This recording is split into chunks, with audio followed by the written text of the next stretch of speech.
Hi friends, welcome to my channel Sukanya Naidu vlogs.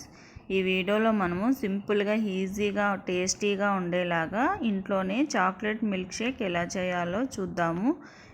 ఇలా చేసిస్తే పిల్లలు చాలా ఇష్టంగా తాగుతారు. ముందుగా దీనికి కావలసినవి Hershey syrup, vanilla ice cream, Dairy Milk chocolates, అలాగే చిల్డ్ మిల్క్.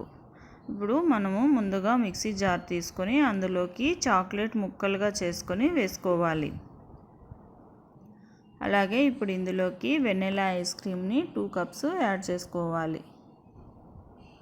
ఇందులోకి మనం ఆల్రెడీ రెడీ చేసి పెట్టుకున్న చిల్డ్ మిల్క్ వేసుకోవాలి.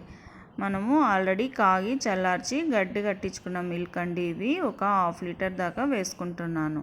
అలాగే హర్షీ సిరప్ కూడా వేసేసుకోవాలి.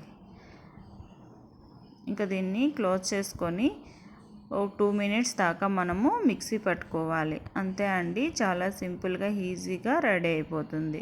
ఇప్పుడు గ్లాస్లో ఇలా హర్షీ సిరప్ కొద్దిగా డెకరేట్ చేసుకొని వేస్తే చూడ్డానికి చాలా కలర్ఫుల్గా ఉంటుంది. పిల్లలు చాలా ఇష్టంగా కూడా తాగుతారు. చూడండి, ఇప్పుడు ఇది గ్లాస్లోకి పోసుకొని సర్వ్ చేసుకొని పైన కొద్దిగా వెనిలా ఐస్ క్రీమ్ యాడ్ చేసుకొని అలాగే ఒక చాక్లెట్ ముక్క కూడా యాడ్ చేసుకొని హర్షీ సిరప్ కొద్దిగా వేసుకున్నామంటే చూడ్డానికి చాలా కలర్ఫుల్గా ఉంటుంది, అలాగే టేస్టీగా కూడా ఉంటుంది. ఇలా చేసిస్తే పిల్లలు ఎంతో ఇష్టంగా తాగుతారండి. మీకు ఈ వీడియో నచ్చినట్లయితే లైక్ చేయండి, షేర్ చేయండి, కామెంట్ చేయండి, సబ్స్క్రైబ్ చేసుకోండి. ఈ విధంగా మీరు కూడా ట్రై చేసి ఎలా వచ్చిందో నాకు కామెంట్ చేయండి.